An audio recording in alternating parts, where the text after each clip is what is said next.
Rupanya Nasar pernah menelepon Desy Ratnasari dengan nada grogi mengajak jalan mantan kekasih Irwan Musri tersebut. Keberanian Nasar mengajak jalan Desy Ratnasari itu merupakan tantangan dari suami Sarwendah, yakni Ruben Onsu. Penyanyi dangdut Nasar dan artis yang juga politisi Desy Ratnasari tengah jadi sorotan.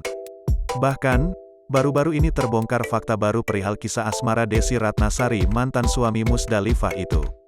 Iya, berawal dari candaan, Desy Ratnasari dan Nasar pun makin serius untuk menjalin hubungan.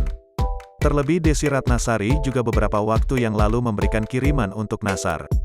Ketika diberi tantangan itu, Nasar pun dengan santai langsung menelpon Desy Ratnasari. Diajak jalan oleh Nasar, Desy Ratnasari pun tak menolak.